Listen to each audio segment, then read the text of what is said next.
I was just saying, sitting in on 2 breakouts so far, there's been so much interaction and so many offerings of wisdom and motion and facts from participants. So thank you. I really feel like we're at an event where we're teaching each other, and that's the best kind of event. My name is Marion Taylor, and I do have a wonderful proclamation to read to you from the mayor, Greg Fisher. From the Louisville office of the mayor, proclamation.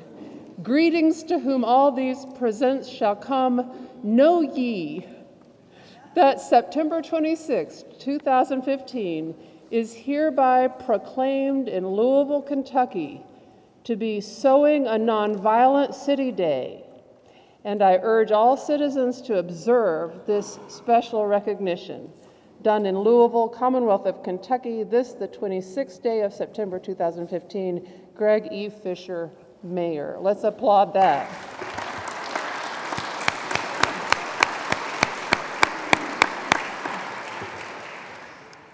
And that's likely to make our next speaker feel all the more comfortable about being here because he's the police chief. Alonso, would you do the honors? Thank you. I think one of the most important features of this event, as we talk about gun violence, as we talk about root causes of violence, as we talk about communities that are shattered by violence, it is a blessing to have here with us our police chief. Because it shows us that our police chief is not just our police chief, but a member of our community. And a member who cares about those who are being hurt in our community. I think you know Steve began his career as a patrol officer with the former Louisville Division of Police in 1980, rose to assistant chief in the police department, and later an assistant chief in the newly merged Louisville Metro Police Department. As a lieutenant colonel with the police department, he was commander of the administrative bureau, and Chief Conrad left the police department in 2005 to become chief of the Glendale, Arizona Police Department. He has a Bachelor of Science degree in police administration. We have an intelligent police officer, an intelligent police chief. He has a Bachelor of Science degree.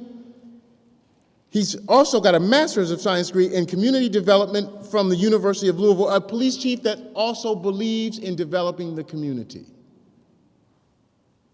He attended the Southern Police Institute and the Federal Bureau of Investigation, National Academy.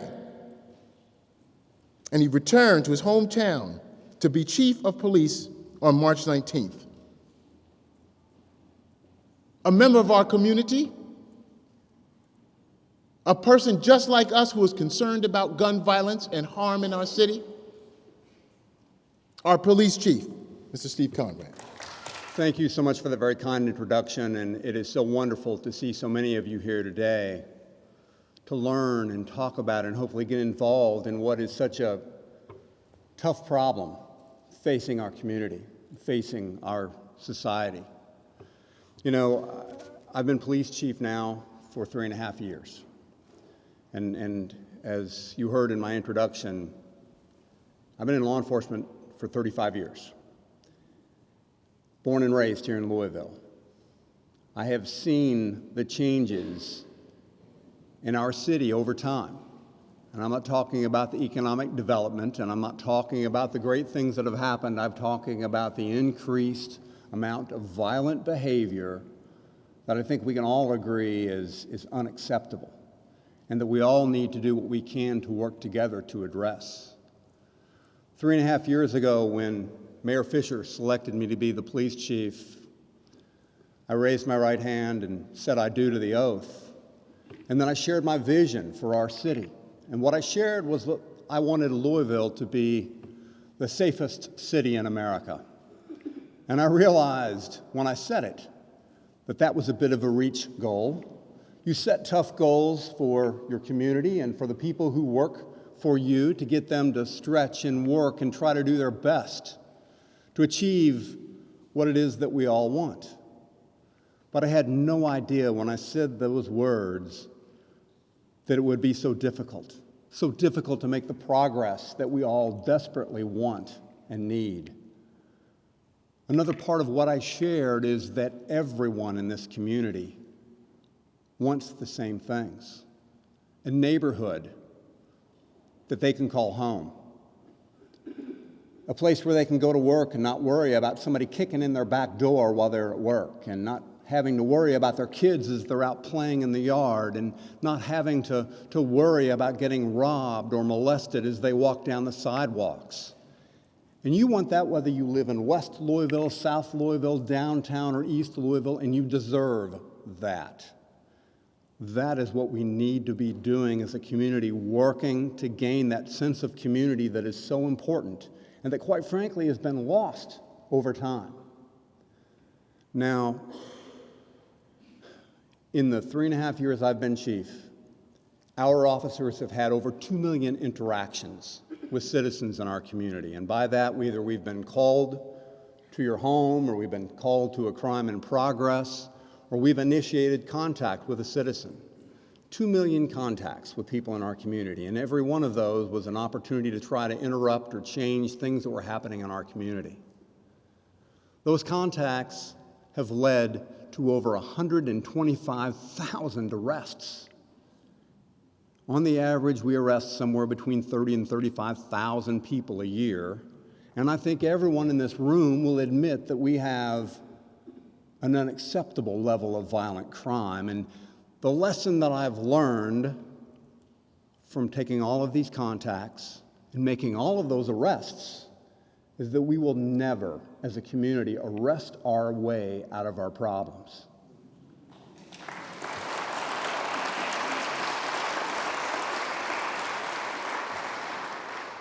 It's time for us to change the way we look at things that are happening in our community. And the last speaker in this room talked about the importance of addressing the root causes of violence in our community. And I'm going to be very, very simplistic in this statement.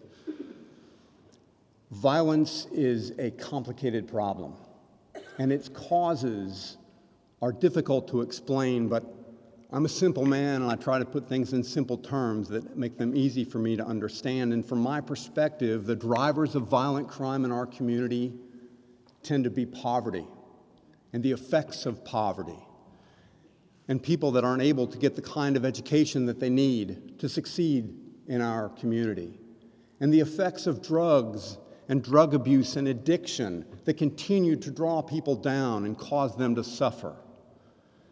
And it is also the failure of institutions that we count so desperately on to support us as we're growing up.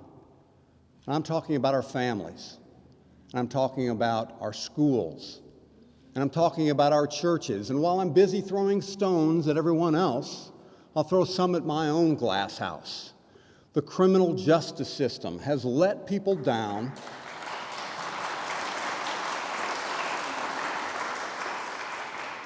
We've put people in jail when they need help and treatment for their drug abuse problems.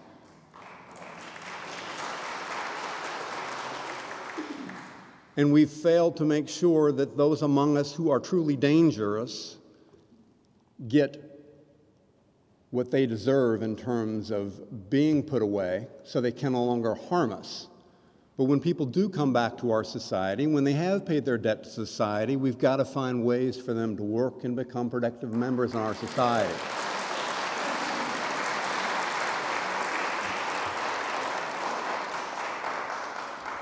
Anthony Smith will be coming up here in a few minutes and talking about the work of the Office for Safe and Healthy Neighborhoods, and I don't want to steal his thunder, but much of what Mayor Fisher has been talking about during his time as mayor, and this all grew out of a terrible shooting on May 17th, 2012 in the Parkland neighborhood, where we had a shootout that ended up leaving 2 men dead, 2 other men wounded, and then while the police were there, including myself, another shootout between 2 women that it ended up with a woman dead, and an officer ended up having to shoot the woman that had killed the woman. It was a tragic day in our community that brought people together from all over Louisville to the Parkland neighborhood to try to help change what was happening there. And in that, I think we saw a model of what can truly change our community, and that is people coming together to try to help those who need it most. And the mayor pulled together a working group that came up with 42 recommendations that laid out ways to make the community safer. And I thought, my goodness, they're going to come up with all these ways we need to change the police. They weren't so focused on the police, but they were very focused on addressing the root causes of violence. Kids in our community need to be supported when they're very young.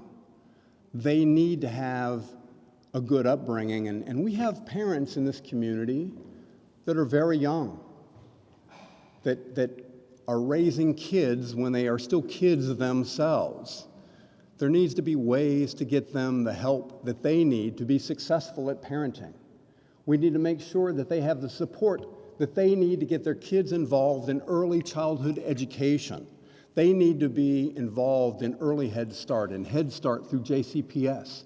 Kids have absolutely got to be ready for school when they enter kindergarten. They've got to be able to read by the 3rd grade. If they are not successful, they will struggle in school. And before you know it, they'll be dropping out, and before you know it, they will be struggling to find work, and they will find that crime unfortunately pays better than a minimum wage job. We've got to help those parents, we've got to help those kids find a way to succeed. And once they do that, once they get what they need in terms of supporting parents and early childhood education, we've got to make sure that we've got good after-school programs so they can stay out of trouble after school and get their homework done and be taken care of on the weekends. They need to have places to go to get that support, because the truth is, you've got parents in these neighborhoods that are working 2 and 3 jobs, and they are struggling to provide their kids with all the parenting that maybe we got growing up. They can get that support through these community centers. And the mayor has also been very focused on economic development in our community, because the truth is, if our kids do what we're expecting them to do, and they find a way to get through high school and hopefully through college, I want them to be able to stay in Louisville and have a good job. And we've got to make sure that we fulfill our part of the bargain, that if they do their part, they will find work in our community. And the mayor has been working hard to that end. But as I said a few minutes ago, when we do have people that mess up, when we do have people that get arrested, when we do have people that become convicted felons and they pay their debt to society and come back to Louisville, we have got to have employers who will overlook their past problems and understand that people can change, that redemption is possible, that change in life can happen, and they need to offer them a job.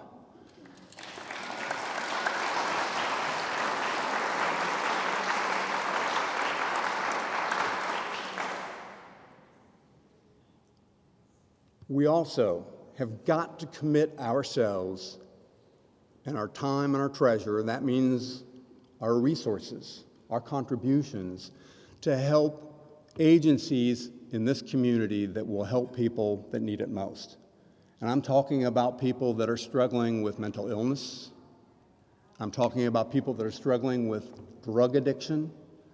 And I'm talking about the worst of all, the ones that are struggling with both. Many of the homeless people that you will find in our community are struggling with both.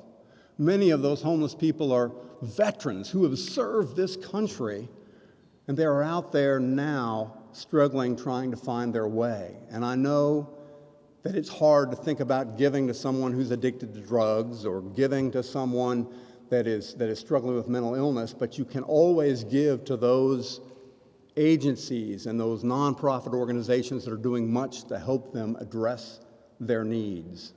There are many great organizations in this community that are doing those kinds of things, that are providing those kinds of help, just to name a few.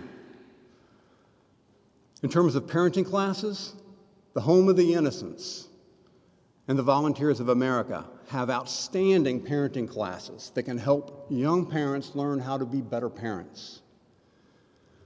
The Boys and Girls Clubs of Kentuckiana, the Neighborhood House in the Portland neighborhood, the YMCA of Louisville, and our Metro Parks community centers all have successful after-school programs that are helping those kids get the support they need after school and on the weekends. Peace Education has an outstanding conflict resolution program that is focused on helping young people find ways to solve their problems with their words, rather than resorting to use weapons as they go about trying to deal with conflict as it comes up in their lives. The Healing Place, again, the Volunteers of America, and Wayside Christian Mission all have effective substance abuse programs that focus on a non-medical 12-step program that truly works in a cost-effective way to change people's lives and their behaviors and helps them do what they need to do to truly deal with addiction. And finally, I'll mention the Family Scholar House. If you're not familiar with the Family Scholar House, they do an amazing job. They take people who are homeless and who also happen to have young kids, and they give them a place to live, and they give them the life skills they need to succeed, and they give them an opportunity to get a college education in the process. And talk about changing lives, to go from being homeless and trying to care for your kids and to be able to come out of all of that a college graduate ready to take on life's tough times, or being able to take on life with the skills you need to succeed and to fight those tough times. One thing that we need so desperately, and everyone in this room could help, and Anthony will talk a bit about this, we desperately need people just like you to mentor to young people who are out there who need your help and your guidance and your experience to help make better decisions. We've got a group of young men right now, ages 16 to 19, that are so desperate for help. They've messed up. They've already been in trouble with the law, but now they're in that position where they're trying to make a decision. Do you go down that road, that easy road that continues to involve the use of and sale of narcotics, or do you take this tougher road and go a different direction? And this right turn program that Anthony will mention and give you more details about is a way to go a different direction, but they need people with your experience to try to help them understand there are better ways, there are better choices, and there are people out there who care about them. If you've got any interest in becoming a mentor, I would encourage you to reach out to Anthony, who I'm sure will share his contact information here in a bit. Anthony can hook you up with that program and many other things that we're doing. And I've mentioned a number of nonprofit groups that I know that are doing good things in our community. If you don't have time to help them in terms of volunteering, think about writing a check. And there are other organizations that are doing great things too. I don't want to leave anyone out. But this is a call to get involved, because we can talk about violence and the causes of violence, and you can be frustrated with the police. But the truth is, violent crime is not a police problem, it's a community problem.